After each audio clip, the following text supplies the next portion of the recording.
I'm Wayne County Treasurer Eric Sabri. We are living through unprecedented times.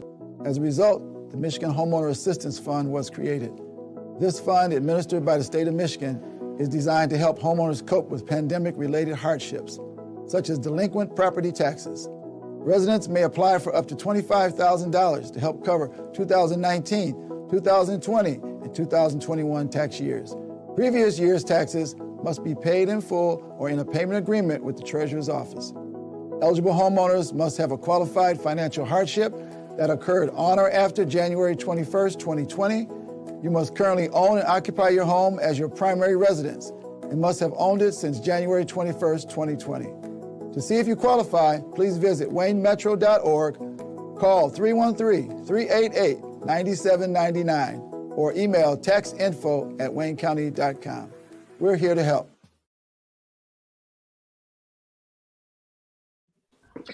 Good morning, everybody, and welcome to another episode of The Week That Was. My name is Saeed Khan, and as you can tell, our numbers have bloomed. We now have 7 of us, so we're too short of the Brady Bunch, but then, given the jobs report today, it would be hard for us to find Alice because everybody's employed. Anyways, Let's see who we've got today. We've got former longtime Detroit news, music, and media critic and frequent contributor to the Metro Times and Our Detroit, Jim Mcfarlin. Back after some hiatus, I must say. Good to have you back, attorney Mike Ratai. We have also retired Detroit homicide detective and Hollywood consultant Ira Todd, attorney Bill Seikaly. We have veteran journalist Nancy Derringer. Just repping the double X chromosome crew on this sausage fest. You are. So yeah, you happy are. to do it. So He's veteran Nancy, all right. Yeah. Veteran Nancy on that too, and of course, co-founder of Deadline Detroit, Allan Lengel. So, where to begin? I guess we should probably start with Washington, D.C. A group of Republicans decided to be somewhat cannibalistic and throw former House Speaker Kevin McCarthy out of his office. Now, just to give you a bit of context, he was in office barely 9 months. So don't let anybody tell you the Republicans aren't for partial birth abortion or late-term abortion, because they certainly waited till the last term to do this. Now it seems as though Jim Jordan and Steve Scalise, who's the House Majority Whip, are the leading candidates for the new speaker. There was something in the rumor mill of trying to bring Donald Trump to Washington to become speaker. That seems highly unlikely because of a House rule that would have to be amended to allow somebody under federal indictment to actually then be eligible. But also because it seems as though Trump has endorsed Jim Jordan, whether that is the kiss of death or if it is the golden ticket remains to be seen. But what is going on in our nation's capital? Shit show. Dumpster fire. I think they just, I think they're losing their minds. I think it's an embarrassment too for elected officials and paid elected officials who can behave in that way. And I'm just telling you, this is getting totally ridiculous. I ran for election and I keep that little sign up there to remind me too, just how bad it is. But I'm telling you, I've never thought at the national level you would have so many immature, people up there. And it's ridiculous. It's an embarrassment to our country. But all right, isn't part of the problem that fundamentally they don't believe in democracy? I mean, they don't believe in the system. I mean, this group that we're really talking about, including their fearful leader, simply don't believe in the system, and they want to blow it up. I don't think there's any question about it. These people just don't believe in the system, and they're trying to create havoc. And Saeed, I hope you're right that that Trump can't get this position. I mean, first of all, I see no way. Hold on. This is my personal nightmare.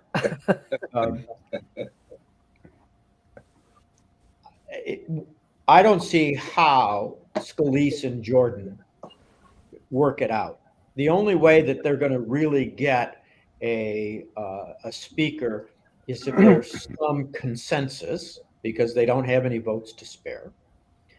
And look, Jordan is amongst these guys. He was the founder of the Freedom Caucus.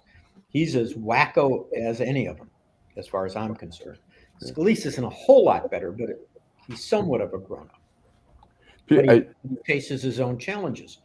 So how are you going to get somebody elected? They're going to go, my prediction is they're going to go quite a while without a speaker. And if my nightmare is true, you then get a situation in which somebody nominates Trump and Trump says, anybody who doesn't vote for me, I'm going to oppose in their reelection. And these Republicans have not demonstrated any spine up till this point. Here's the two candidates right now that we have a choice of. But actually, the latter was the one who brought the motion against McCarthy. But okay, I can't believe that nobody's put Gates's meme up of Beavis when referring to Matt Gaetz. I was telling my wife the other day, doesn't he look like Beavis from Beavis and Butthead? Yeah, he looks like Butthead. He actually looks like Butthead. Yeah. Yeah, that's Butthead. Beavis is the blonde. Butthead. Okay. Yeah. There's Beavis. That's Beavis. Oh, that's Beavis. Okay, my bad. But, you know, Peter Baker had a great piece. I don't know if anyone had a chance to read it in the New York Times yesterday. And I'll just read you two paragraphs. It says, there was a time not that long ago when the United States presumed to teach the world how it was done, when it held itself up as a model of a stable, predictable democracy, when it sent idealistic young avatars to distant parts of the globe to impart the American way. These days, to many watching at home and abroad, the American way no longer seems to offer a case study in effective representative democracy. Instead, it has become an example of disarray and discord, one that rewards extremism, challenges norms, and threatens to provide a polarized country even further. May I, yeah. Saeed? I just want to say Bill is right, but he's everybody that's said anything so far, Ira, Nancy, please stop. Okay. I'm right. Well, I didn't want to hear anymore. You don't want to hear the rest of this because I'm going to say something that you don't like, and I'm going to say you're way too credulous if you think there's even a snowball's chance in hell, sorry for the cliche, that he's ever going to be Speaker of the House. The only reason he's even pretending to be interested in this is because it gets him in front of a camera, it gets his name in everybody's face, and it's good for fundraising. And you know, it's the kind of it's absolute bullshit. But you are right. I used to work with a editorial page editor who was lazy, and he's dead now, so I'm just gonna shit all over him. He's lazy and cynical, and he called himself a libertarian. And he loved government shutdowns. He loved chaos because he said if they're not at work, they can't be fucking with us, essentially. You know, he was one of these guys who thought every single law that has to be passed is, you know, bad and blah, blah, blah. But, you know, the Peter Baker, all you guys are absolutely correct. They're chaos agents and they love it. And this is what they want. And every time they do something like this, the real damage is that people stop expecting Congress to work. Mm-hmm. I mean, you know, a couple weeks ago, I did a little rant on my social media about Birch Bayh and how Birch Bayh was like, he worked. You know, that was back when we expected senators and representatives to do something. Now we just expect them to walk around in front of, you know, iPhones held out on a selfie stick, like Lauren Boebert, you know, shaking her finger. I'm going to go to Nancy Pelosi's office and I'm going to yell through the mail slot or whoever it is. Nancy, I don't think Nancy. That's the difference. Go ahead, Nancy. I don't think that's the last thing she was shaking from what I saw on camera. Yeah, I know. Speaking of a sausage fest, go ahead. Hey, Jim, you know, so right now it seems as though there's a decent size portion of this country that blames the Democrats for all of this. What? It's somewhere around 35% was blaming the Democrats for the potential shutdown. Now, of course, you see even with in an act of even more egregious congressional cuckoldry, McCarthy in his swan song speech put the blame more on the Democrats for not voting for him than the 8 people who rebelled. Allan, I need a chutzpah from you. That's got to be chutzpah. That is chutzpah. It's interesting. The Democrats, supposedly, when they caucused before the vote, they showed McCarthy on Sunday morning. I don't know, all the Sunday morning shows. I know he was on CBS, trashing the Democrats. And they showed that, and the Democrats were like, fuck you, man. You can't be trusted to have any sense of decency. And they said, screw it. Let him, he wants to blame us. Let him deal with his. With Margaret Brennan when she interviewed him. Right, yeah, and CBS, Face the Nation. AOC had a pretty good short video that she released about this too. And she said the same thing. It's like, he couldn't have passed his budget amendment or his the stopgap funding measure without us. And then he goes on, MAGA media and complains that we're the problem. It's like, and now you're mad that we didn't bail you out. It's like, thank you, sir. Might have another. Give me a break, Right. So the optics of this could not be worse. I can't understand how we as Americans can watch this dumpster fire go on without anything. We have no recourse, and it's horrible. I mean, obviously McCarthy had to know that he just wanted the power because he set himself up for failure. He set himself to where he couldn't hold the seat. If any one of his congressional members thought he was out, he was out. Right. And Matt Gaetz is a lunatic. Right. Who voted for Matt Gaetz? I can't understand. Matt Gaetz not alone, but look, anybody see Steve Inskeep's? Yeah. Inskeep. I just read a blurb about his new book on Lincoln, and while I understand why the Democrats did what they did, it was the Republicans' problem. I'm not sure they did what was best for the country. You're not sure? Think about it, Bill. Let us know. Wait, hold on. You think Jordan's going to be a better speaker? No. Oh, well, so wasn't that good either. What I'm suggesting is this: there is an argument to be made. If you look at people like Lincoln, historical figures who said you've got to deal with your enemy. You got to deal with them like they're not your enemy if you're in the same system. I don't believe that for people like Gaetz. I wouldn't compromise with Gaetz. I wouldn't compromise with Trump. But in terms of keeping him there, I'm not so sure that what the Democrats shouldn't have done, and I know this isn't a popular position, but we do need to run the country. I'm not sure that the Democrats shouldn't have gone to McCarthy and said, look, we want a couple of guarantees that you ought to be able to swallow, and we will not vote against you. The problem, And Bill, kept is that him there. he doesn't keep his promises. He worked out a deal with Biden.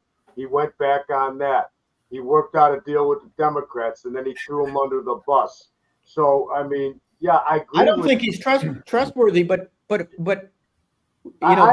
may be what the devil you know is better than the devil you don't. Yeah, I agree with you in part. We have to have a functioning government, okay?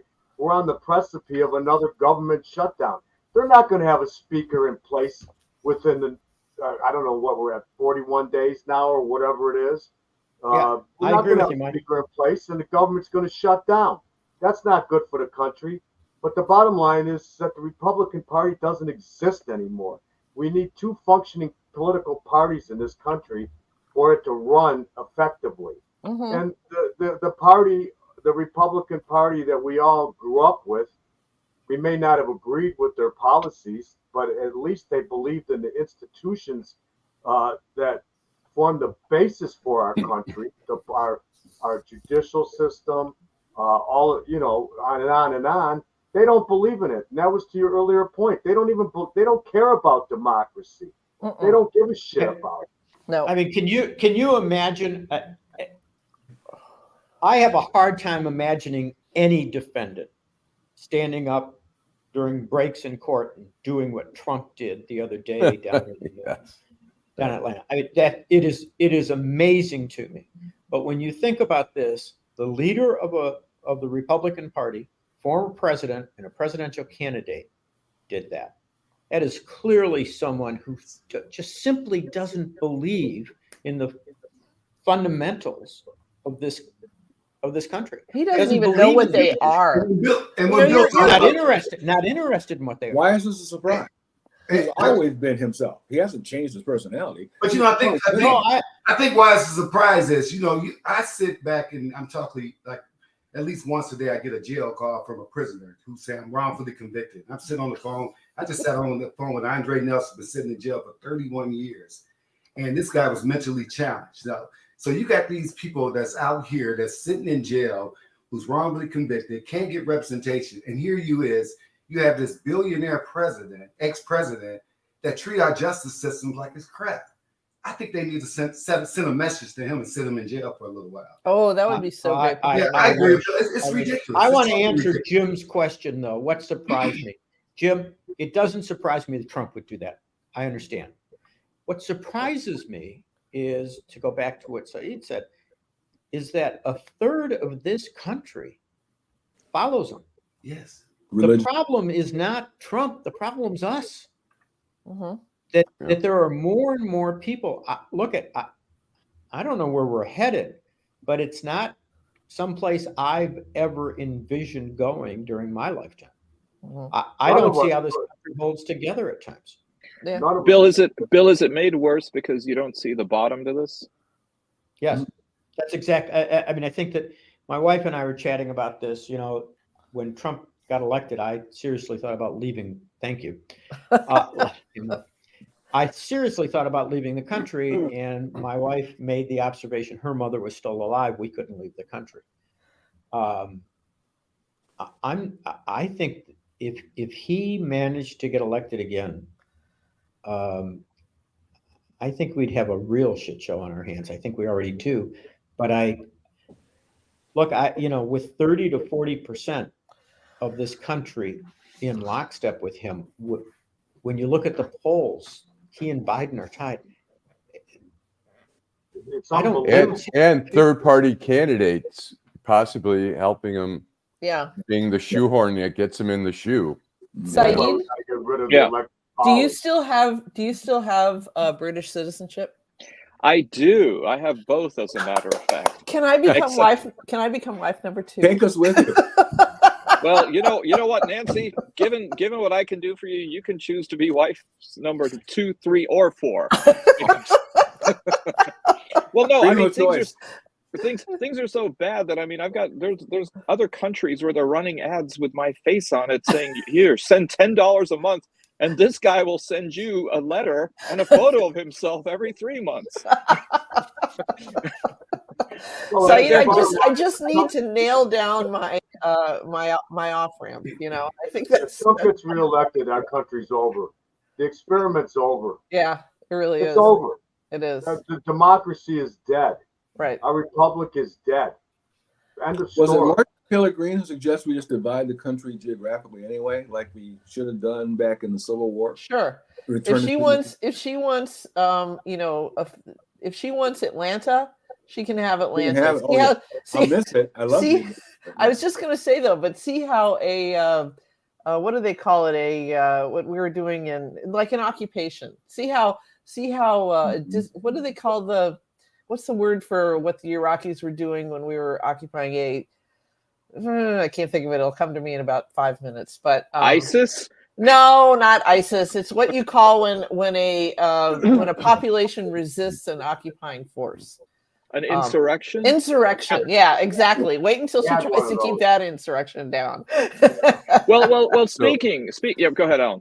I was going to say, we've got a little video to sum up, and I'm just excited that the writers are back, so we have late night TV again. Amen. Here's a little bit of sort of summary of what's happening. A lot of people think Joe Biden is too old to govern, but it sounds like these guys aren't old enough. After Matt Gaetz announced the motion to remove Kevin McCarthy, McCarthy said Gaetz has, quote, personal things in his life that he has challenges with, like figuring out how to set his Venmo to private. Hunter Biden was arraigned in Delaware today on federal gun charges. We now go live to the Fox News control room.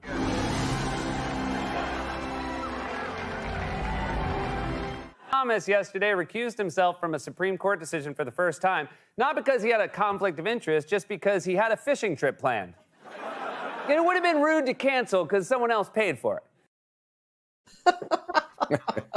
What was the meme that was going around that this is the first time Matt Gaetz has screwed somebody who's over 18? Yeah. So you got that. Well, speaking of Trump, looks like Mr. Trump has gone to court, and in particular, there's the New York civil fraud case, and I got to say I love the idea of him saying they're forcing me to be here. That I have to be here in New York, otherwise I'd be in Iowa or somewhere else campaigning, which I'm not sure that's how the court system works. Mike and Bill, you can probably corroborate on that. But what's left seems only the damages in the New York case. And no, Bill, there's more. You're on mute. We lost. You're on mute. You're on mute, Bill. Not our fault.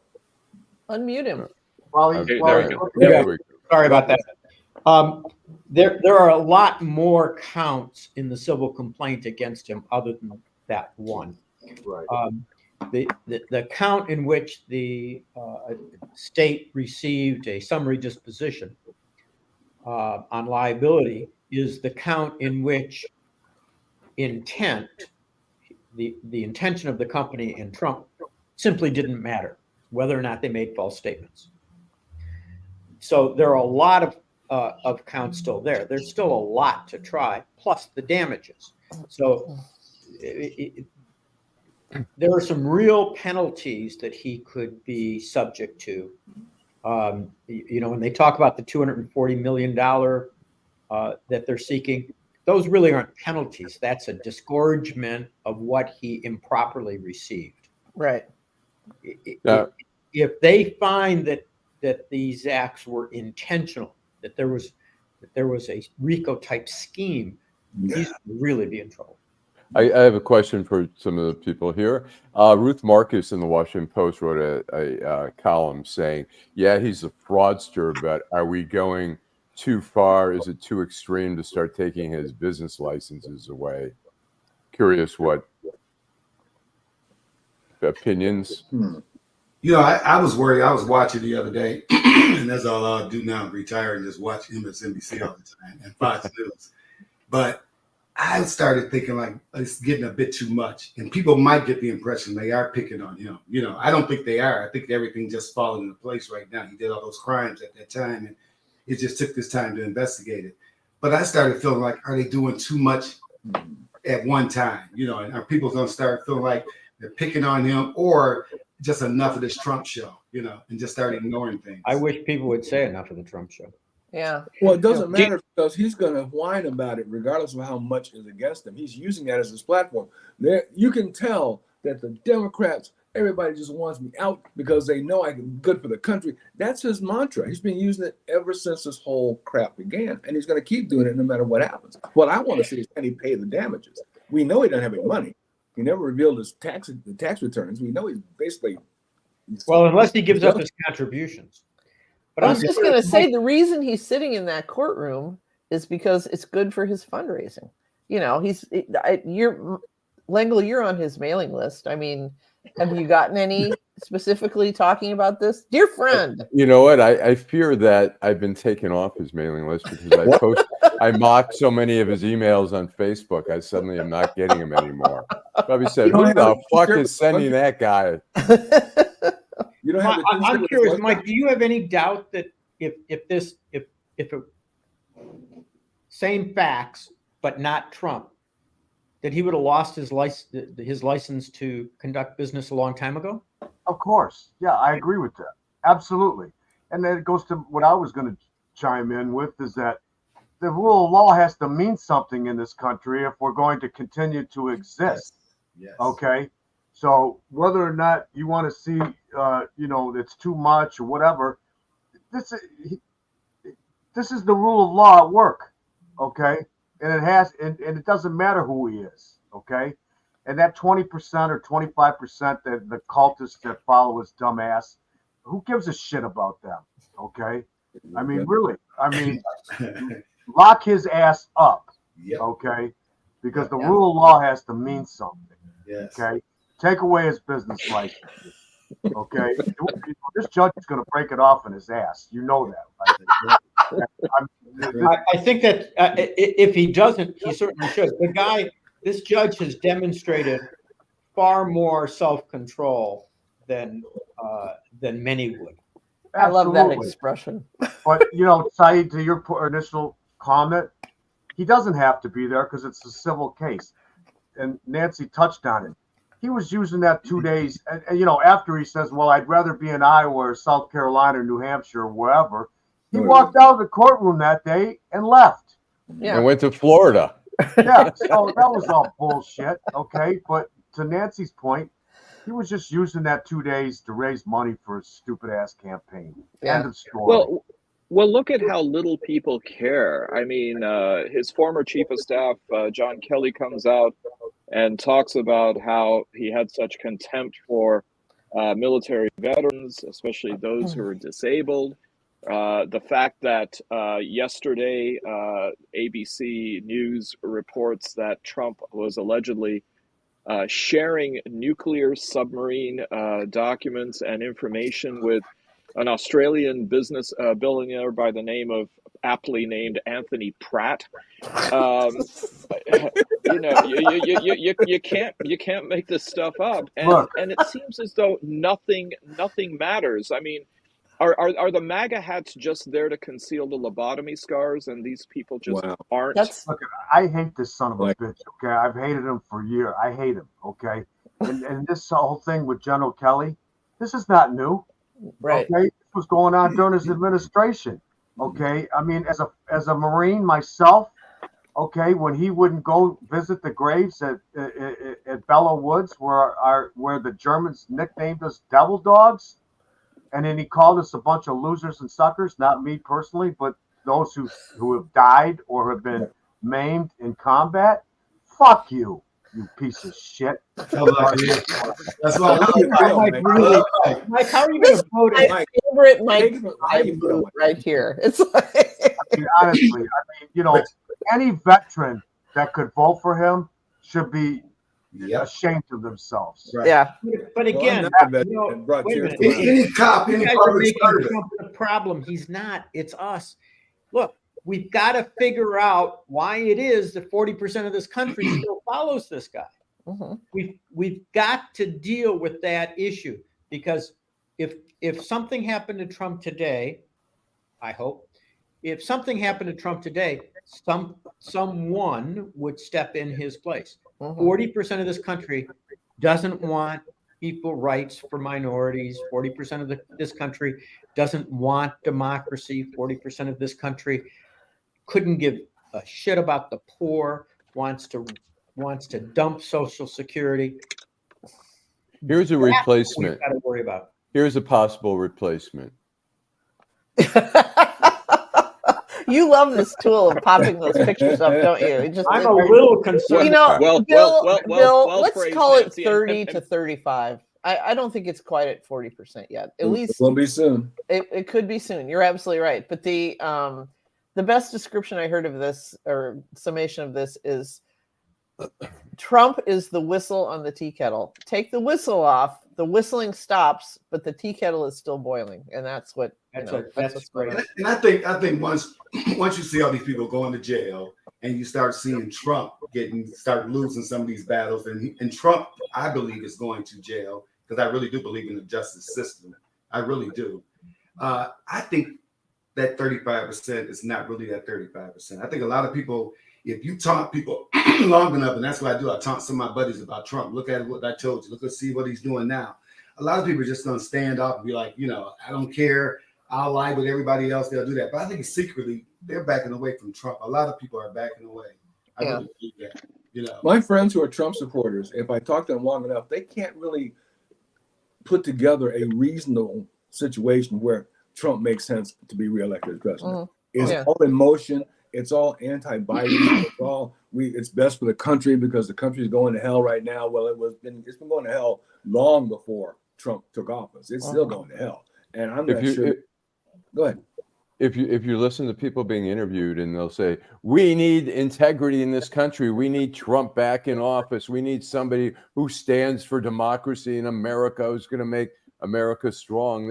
It's just phenomenal. It's like mindset. those people who say we're not a democracy, we're a republic. And then the answer to that is, okay, can you explain what the difference between these two forms of government, what each one is? They'll just sit there and go blah blah blah. So now to be fair, Nancy, you let Bill get away twice with saying the problem is us when you know the problem is we. Allan, who's that comedian that goes to all those Trump rallies and shit? Jordan Klepper. Jonathan Yeah. Klepper. I mean, all you gotta do is go on YouTube and watch some of those interviews with some of these people. It really is an indictment on our educational system in this country. I agree. He's got one person where he interviews and he says, and the guy says, well, he goes, I'd like to know where Obama was on 9/11. He goes, and Klepper says, you mean he wasn't in the Oval Office? He goes, yeah, I'd like to know why. There was one couple that I saw interviewed, and I think it was on one of those like right-wing things like Right Side Broadcast Network. It was a couple of women. They were from California, and they were talking about how they hated Biden. And the guy said, well, what would you think of, say, Gavin Newsom running for president? And they both said, Californians. Who's that? Oh, wow. You're absolutely right.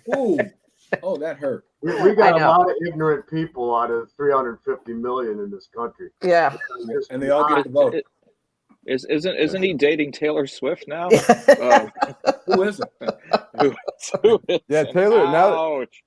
Yeah, the football player she's dating now. Travis Kelce. Yeah, their people are mad because she's anti-Trump, so they're mad at him, and they're also mad because he's doing commercials promoting vaccines for COVID, and so it's really amazing. And the funniest thing that they want to bring Trump as, they talk about bringing Trump as a uniter in Congress. He's the reason this country is so divided, and he's going to come in and make everything good. Mm-hmm.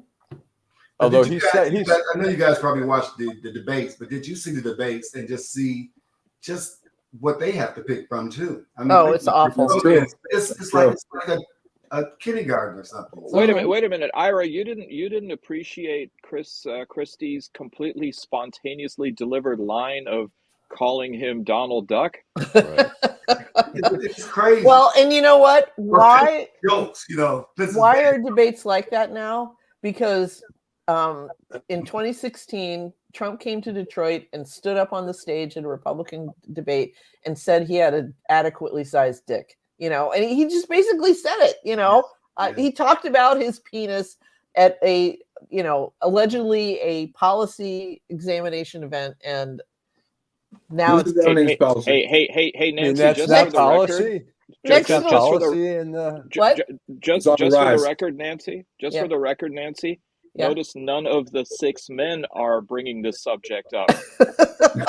I will always be trusted. But Saeed is holding his hands up and wants to make a point that they're very I'm always willing to lower the tone.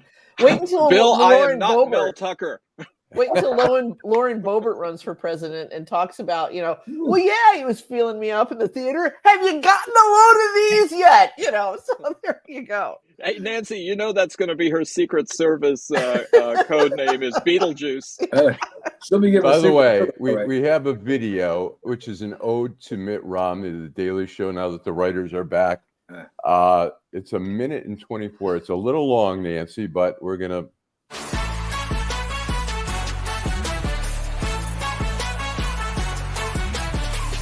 This is the story of Mitt Romney, a human being who built that.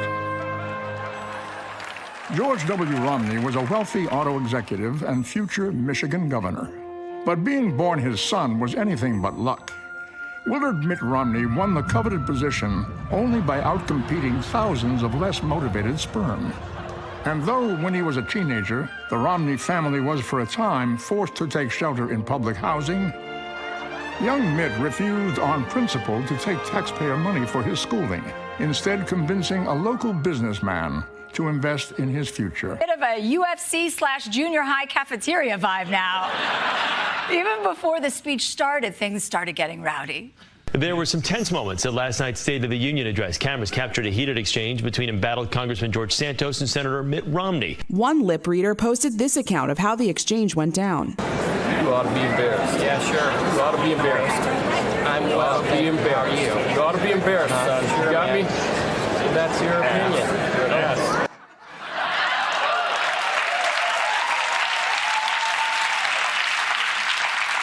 I would like to go on the record tonight and say that I am sexually attracted to Mitt Romney. See, I thought the exchange was, how does it feel to be an All-American? And Santos saying, I gotta pee. But that might have been from Forrest Gump. I'm not sure. So one of Trump's legacies is, of course, the fact that he was able to get 3 people onto the U.S. Supreme Court, and Monday began the new term for the Supreme Court. It looks like there's going to be, as I would suspect, some pretty interesting cases. Anyone want to go around the horn and talk about some of the ones that caught their eye? I mean, I've got one, but go ahead. Anyone? All right. I mean, to me, the Florida and the Texas laws regarding censorship, the fact that companies can go ahead, including social media companies, and keep content off. Florida and Texas are saying that this is a violation of the First Amendment because it suppresses speech, even though last time I checked, these were private companies.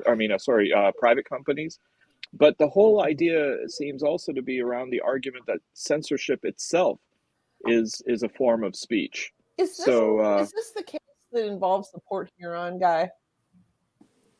I don't know. Because his case is coming up in this term too, I believe. But I think it's bundled with another one. And it has to do with whether public officials can block pains in the ass on social media. And he's one of those people that for years journalists used to politely describe as a gadfly.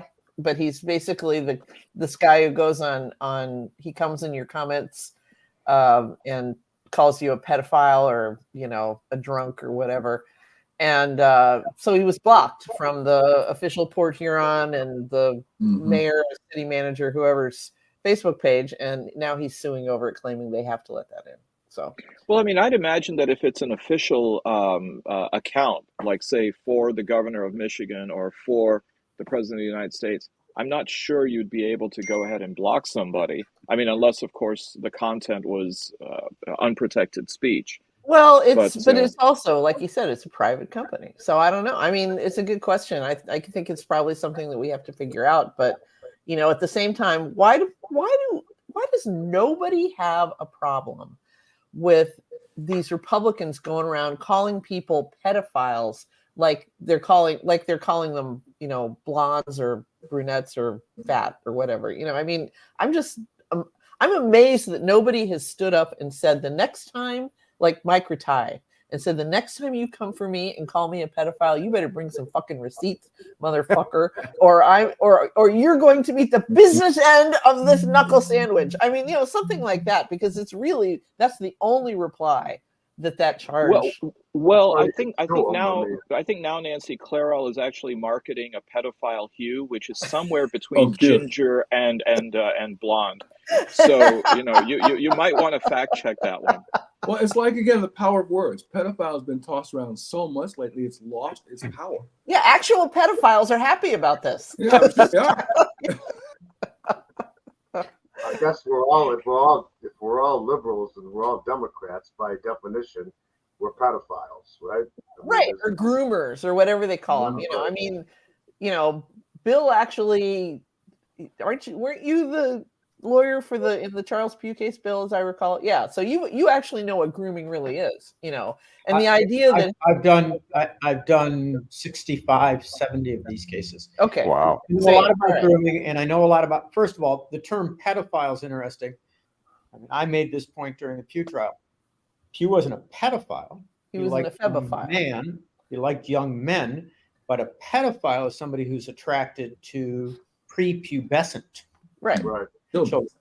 So it's different. But look,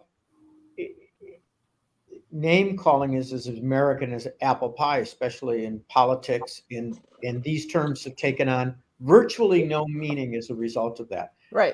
I heard somebody the other day got called a pedophile because he was dating somebody under the age of 18. And the response was, thanks. Ooh. I just don't know what you do about that. I need the shower. Isn't that Bill? Aren't they called statutarians? Ooh, statutarians. There is something called is it a febophile or a femophile? That's attraction. That's Charles Pugh. He was attracted to young men, like teenage men who were past puberty. Actually, he was attracted to young-looking men. Right. He really was not concerned about their age. Yeah. Look, I know. Yeah, I get it. Can we go back to the Supreme Court? Yeah. One of the cases that I'm terrified about. Speaking of pedophiles, is the gun control case that's up. It's a case. Help me. It's a case involving whether or not somebody who was accused of spousal abuse could be prohibited from getting a gun. And I'm terrified, given what the court did last year on gun control, that they're going to say, no, if we would have given him a gun in 1776, he gets a gun today. Because that's really what that opinion seems to read. If the only gun control are those that are historically based, that's a terrifying proposition. And a lot of these cases, Bill, seem to be emanating from the Fifth Circuit Court of Appeals based in New Orleans, but also covers Texas. So there's a chance that the Mcfarlin case may also, and I know I'm butchering that chemical, but the case dealing with the so-called morning after pill, that these cases are going to make their way up to the Supreme Court by way of the Fifth Circuit. So it looks like there's already a pipeline from through which all of these are going to be coming.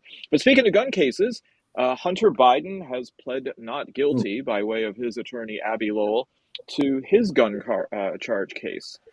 How's this one proceeding? And is it really something that's going to be exploitable by the right wing moving forward? Well, that's interesting. There's a Fifth Circuit case that he might be able to hang his hat on, that U.S. versus Daniels, where the Fifth Circuit said that basically Mr. Daniels, who admitted smoking marijuana multiple days per month, was still entitled to have a gun.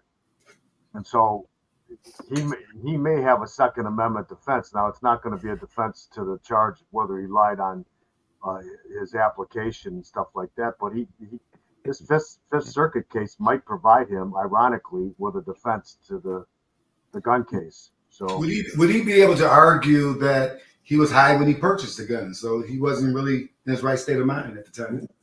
I don't think that's. I don't know what is. I mean, this case, though, ironically, out of the Fifth Circuit, may provide a basis for a defense. That was my hashtag. Hashtag irony. Fifth Circuit, which is like the MAGA circuit, and that's Mississippi, Louisiana, and Texas. Right, exactly. It's the MAGA circuit. That case for Mr. Daniel should have been pled down. I mean, they should have just compromised and said you can have a bong in the shape of a gun.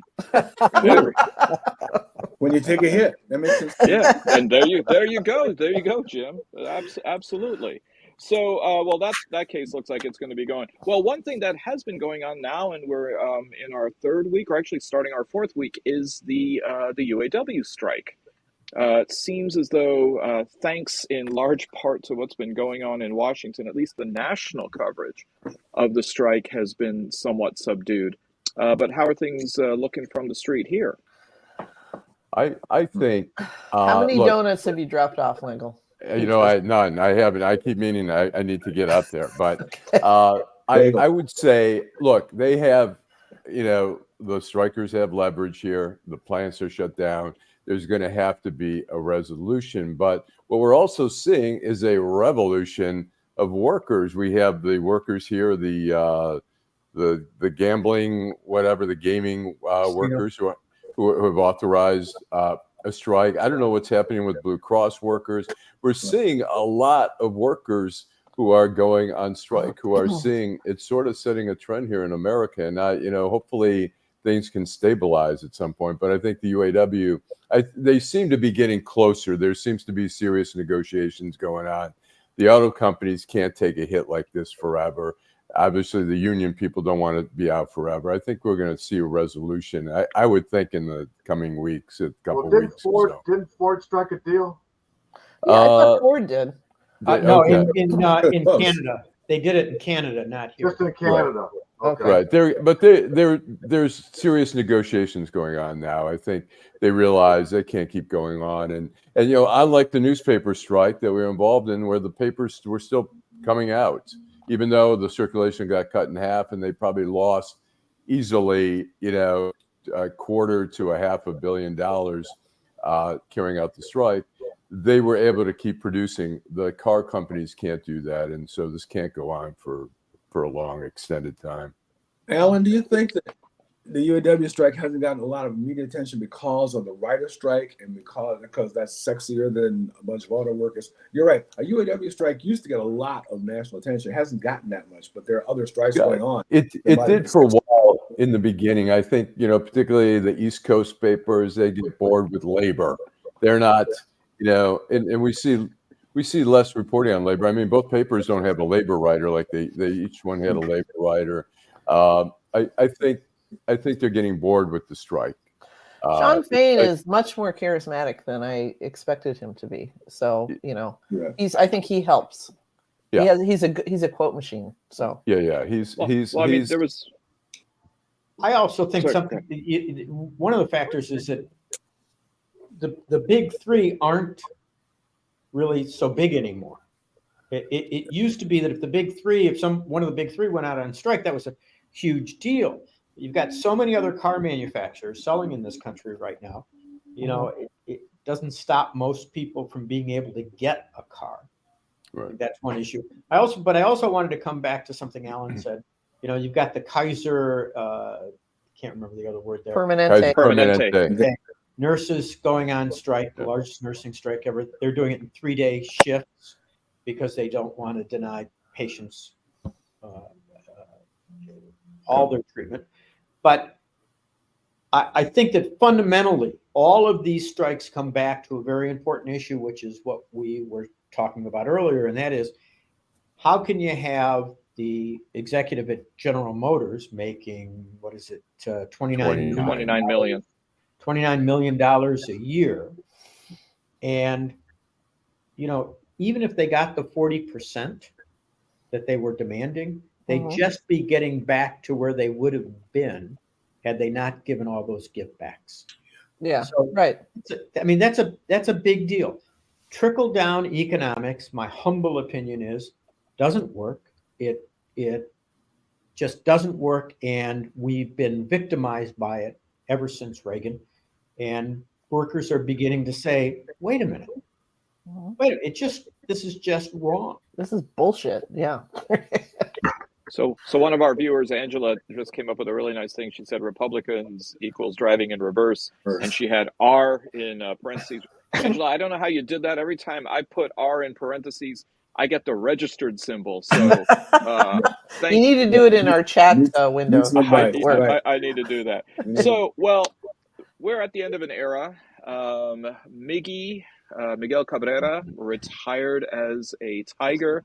The most recent person to win the baseball Triple Crown. So I think there's fewer people who've won the Triple Crown than have walked on the moon.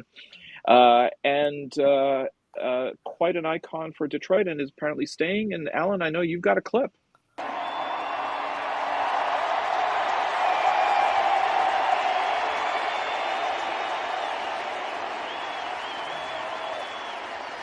It was the hardest game I ever played in my career.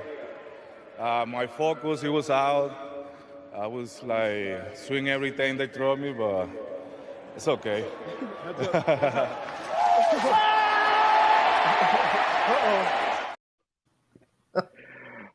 Was anybody at the game on Sunday? Little boys. Mm-hmm. I watched. Jim, did you go? No, I did not. Oh, okay. It seemed really poignant. I mean, his kids were there, and they were announcing him coming up to bat and everything, and kind of a nice coda to rebuke resident knobs like Mitch Albom, who was throwing shade at Miggy the other day on his show, because there was a column I think in the Free Press that said Miguel Cabrera, we never really got to know him, and that's a tragedy. And then Albom saying, well, that's because he was really never present around here like other athletes and all. So. Oh, like California resident Mitch Albom, right? Like California, yes. And, well, anytime Mitch Albom, he writes something on sports, I just throw it in the garbage. Okay. Don't get Nancy started. But let me be a little bit of a contrarian here. I love Miggy, okay? And he was good for the city. But from a baseball point of view, the guy hasn't done anything in 7 years, okay? He hasn't hit for power. He hasn't shown up in shape at training camp. And he hasn't done anything the last 6-7 years. Can't hit for power. He hasn't hit for power. So, I mean, the guy's a Hall of Famer, no question about it. But, I'm sure that the Detroit Tiger brass are breathing a big sigh of relief that they don't have to pay that huge contract for a guy that can't even play every day. $32 million. I have to say, I got frustrated watching him the last few years where he barely ran to first base, where I thought a sixth grader could have run faster down there.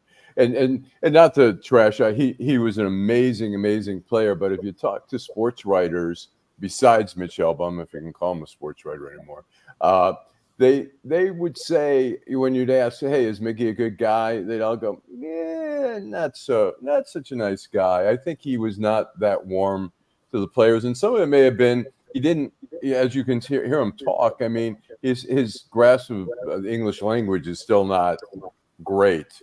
But he was, most of the sports writers thought of him as not being that great of a guy personally, so. I think according to the Briggs-Meyer test, he's also a scorching introvert, Allan. So that might have had something to do with it. Okay, but I mean, maybe. but this is Detroit. I mean, this is the city of Ty Cobb. I mean, who wasn't exactly Emily Post during his reign here. So civil rights. Yeah. All right. Although Hank Greenberg was a mensch.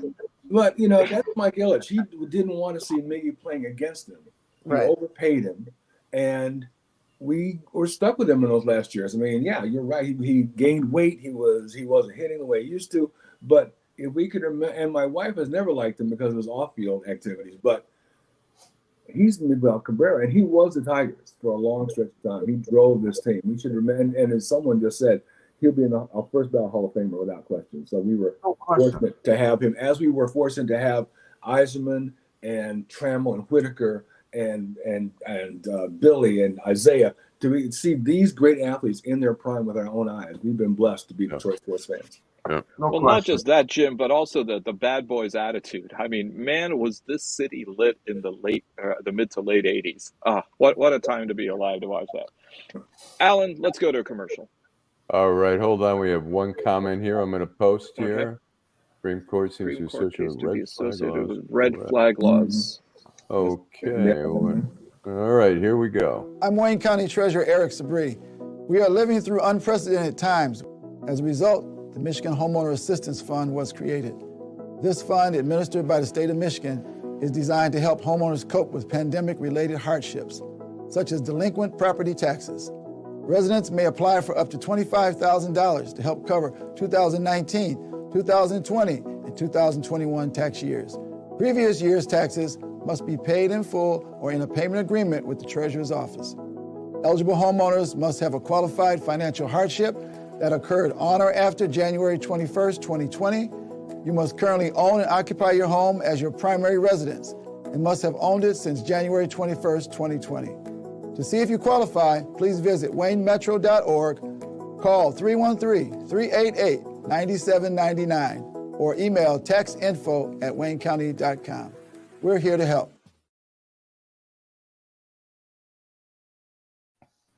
All right. We're here to help too. Are we ready? Now we are ready. Downtown Detroit, Robert Wells, Schmuck of the Week. All right, we got plenty of candidates and nominees. So Jim, why don't you get it started? Who's your schmuck? Oh, that's not hard for me at all. I would pick Patrick Henry. With a name like that, he should be more of a patriot. The interim Speaker of the House. His first act was to kick Nancy Pelosi out of her office while she's in California mourning the death of Dianne Feinstein. I mean, the optics could not have been worse. And it's like the Senate didn't have more important things to do. The first thing he wants to do is get rid of Pelosi's office. Get her out of there. I mean, it struck me in the face as being such a schmuck move that I just couldn't get over myself. This is where the country's going. Well, her office and also House Minority Leader Steny Hoyer. Yes, they're courtesy offices. So at least he didn't pose in her chair leaning back like they did on January the 6th. Well, you couldn't have seen him if he had. He's a very little man. He is. He's a little bow tie wearing dweeb. You know, not to take anything away from you guys who like bow ties. I find them very fetching on the right guy, but there's something about a guy like that with the horn rim glasses and the bow tie. Oh man, now you know what's going to happen next Friday? Everybody's going to wear a bow tie just because you said you dig just for that. Yeah. Oh, it's going to be a bloodbath, I tell you.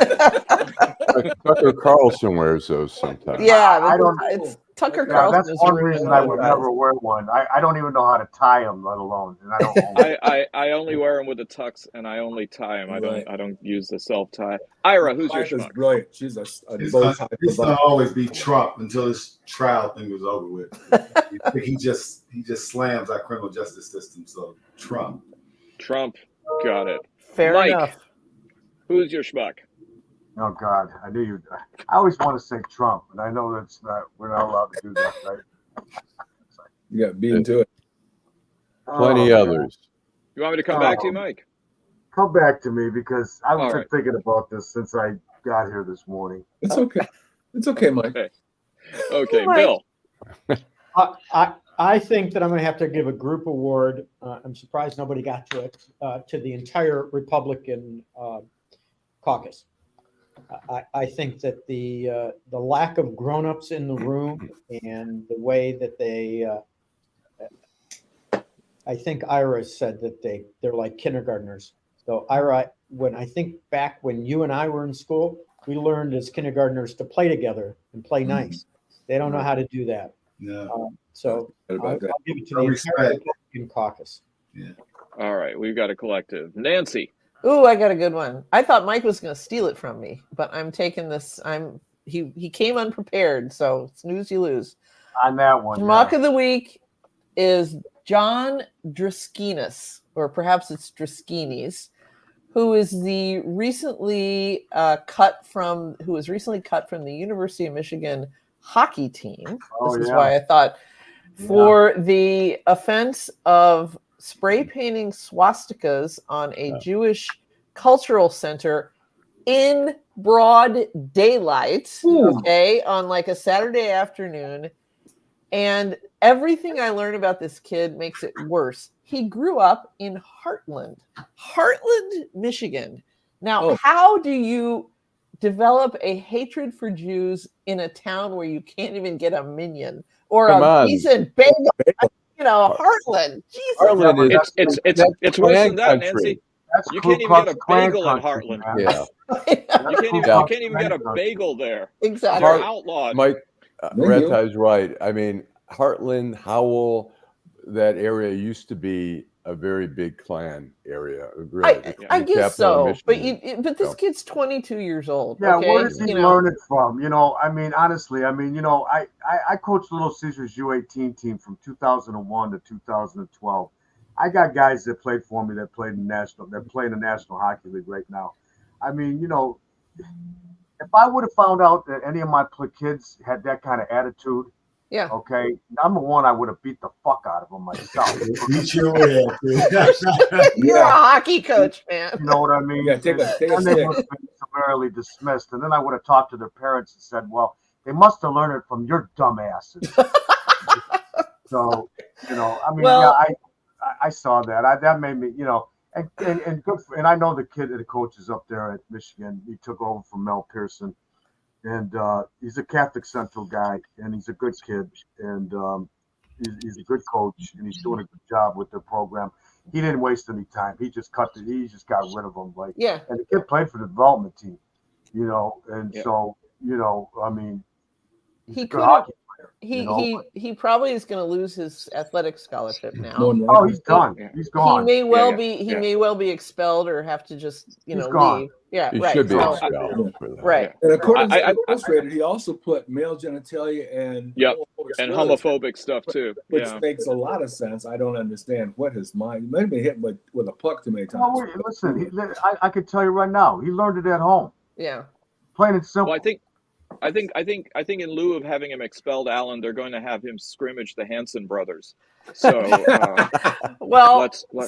so if I think it's completely fitting though that we give an anti-Semite the title of Schmuck because he really is a schmuck. He's a schmuck. Hashtag irony. Hashtag irony. Look, at Michigan State, you'd see some of these guys coming from farming communities or whatever. I'd be sitting there and be go, yeah, well, I tried to Jew them down. I'd be like, what? That is a country expression, and I'm not approving of it at all. I never heard of it till then. I went to Michigan State, and I was like, what? What do you mean you shoot him down? Shoot him down, right? Yeah, exactly. I'm a noun, damn it, not a verb. That's what it's funny. When I was on strike, somebody used that term, and I said that same thing what you just said. I said Jew is a noun, not a verb. But all right, Allan, who's your schmuck? My schmuck, I've got a couple. The one is I love the name of the company, the son of Buc-ee's convenience stores, the co-founder of the Buc-ee's, Mitchell Wasek, 28, is facing 28 separate state jail felony charges he basically recorded at least 13 people using bathrooms in his father's $8.2 million lake house. And they also he recorded males and females using toilets, showering, changing clothes, and having sex. Wow. A lot of shit happening in that house, and he got it all. Wow. Well, I got to say, Buc-ee's convenience stores are an experience. Yeah, it sounds like. And my other one is real quick is Chief James Craig, who just can't put his head further up Trump's ass. He's so afraid of getting primaried. He's running for Senate. Now, Trump is crusading against electric vehicles, telling workers, these mandates are going to kill your jobs. And so Craig tweets, or X's, whatever it's called now. He writes and he wrote, if you want an EV, that's fine. Personally, I won't be caught dead in one. So okay, there's our progressive new senator. Yeah. Speaking of primaries, I've heard that Board of Governors for Wayne State member Anil Kumar failed a congressional candidate before. Is thinking about running against Marlinga in Michigan 10. Really? So let's see where that goes. Mike, okay, man, I gave you plenty of time. I know. I'm gonna follow in Bill's footsteps. I'm gonna go for a group of people, and it's that 25 to 30% of ass clowns that follow Donald Trump, even though that he's facing 91 indictments, 91 different counts, over 4 criminal cases. He's going to be banned from doing business in New York, and he's going to take it up to what from that judge. And he's a convicted sex offender. Oh, yeah. Other than that, he's a nice guy. Yeah, so anybody that and he thinks of veterans as coward, losers, and suckers when he's the biggest fucking coward that ever walked the face of the earth. So anybody that can support Donald Trump with all of this against that backdrop is a schmuck. Love to have those. Nancy, but how to argue against that logic? Love to have those cryptic messages from Mike. Okay, my schmuck of the week is Vivek Ramaswamy, the slick talking, mendacious presidential candidate. Yeah, right. Apparently, he was campaigning in the college town of Grinnell in Iowa. And a young woman, apparently of 22, was having lunch nearby. She backed up her car, and apparently she grazed an empty SUV, an unoccupied SUV, of part of his motorcade, and she got ticketed for it by the police.